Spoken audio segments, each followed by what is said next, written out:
But this thing has become as ubiquitous as a book, as a newspaper. Yeah, yeah. So, I mean, it's almost as though we have to have as an integral part of our school curriculum, primary and secondary, of course, you know, the proper way to utilize and interact in an online basis.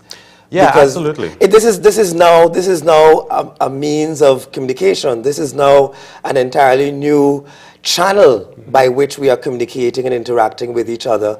But it's also a very dangerous channel in that in a few seconds you can really affect your employment opportunities in the future. Absolutely, absolutely. I mean, you know, folks need to know. I mean, you know, we have a service called Caribbean Access Professional that's meant to be for the career-oriented person. And so, you know, we always are putting up articles about, you know, the ways that employers are shifting in terms of, okay, well, they're going to go check out what you're, you know, doing on Facebook and what you're saying and the thing, you know, so you have to be very careful about how you manage, you know, brands and businesses are usually very concerned about reputation online. In fact, it's sometimes one of the first objections that you get. Why, you know, why should I be online? What if someone says something bad about me? And usually the answer is quite simply, you could be there or not there. They'll be talking about you. Exactly. So you better be part of the conversation. Right. But that also applies to the individual as well. Individuals need to think about, how do I put myself across digitally, because it's there, out there for anyone to find, and it is and it'll be there for a long time, right? So people need to be thinking about that as well. Yeah, and I think that's an important component of this whole new social dynamic that this is bringing to the table, and how we in fact go through our socialization process. Absolutely. That this is going to be a critical part of how we develop new norms in terms of our interaction or our communication and so on. How successfully can new companies, upstarts, really use this as a means to leverage their growth in the future? In other words, the gestation period, the product life cycle, the company's life cycle, I am assuming, can now be much shorter because you can reach an audience a lot faster.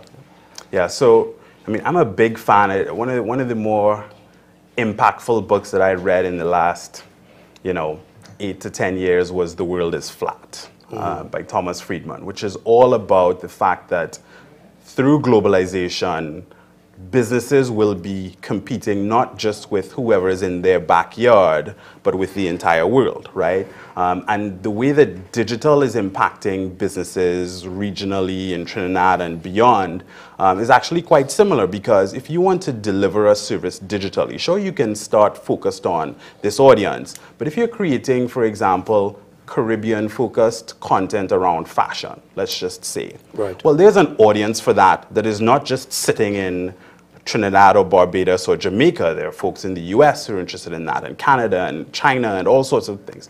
So businesses need to be very cognizant of the fact that this creates new opportunities to get to market faster and to interact with customers in a different way. But it also requires a lot of thinking about the way that you do it, the processes that you put in place, and the way that you conceive your services to operate in a global class manner. So it creates opportunities, but it also creates challenges as well. And so businesses really need to be on top of it. And the other thing, as you mentioned, is that it creates pace. Pace to market, but also, you know, it requires an immense pace of change. Because there's a very strong multiplier effect that takes place once you're online. Yes. And that word spreads rapidly. No longer do we need to be handing out brochures to advertise a service that we're offering and so on. You just simply go online, you create a Facebook page, you have a Twitter account, and you get people to follow you. And of course, they help you to spread the word. Is that changing to the attractiveness of online retail?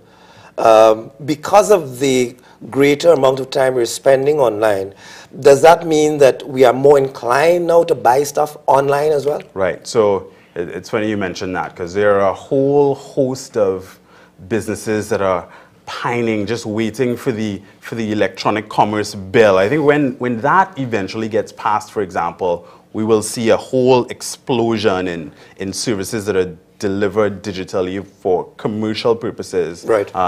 Here. But to your point, in terms of the usage of online retail, yeah, I think that's absolutely on the rise. Unfortunately, back to my point about, who's that information business out there? I'm ready to invest. But it's anecdotal right now, but you're seeing this explosion in the use of Amazon and shipping to, skyboxes and goods being brought down, for things that are, difficult to get here or maybe a little bit cheaper abroad or what have you.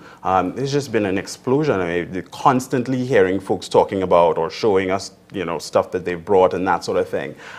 So yeah, it's definitely, that's a classic example. In fact, books, for example, I was reading an article or actually a study called The Linked World.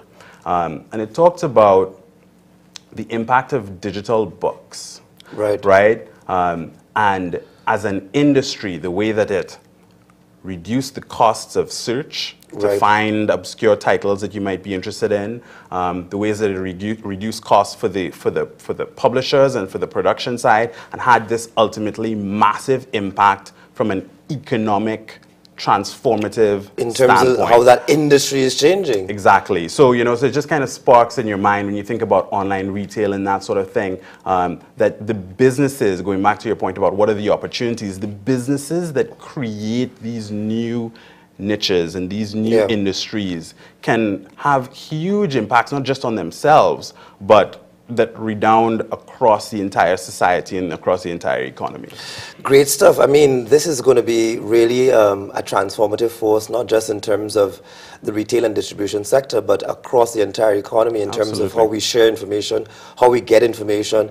It's going to make the job searches a lot cheaper. It's going to make job information a lot more widely available.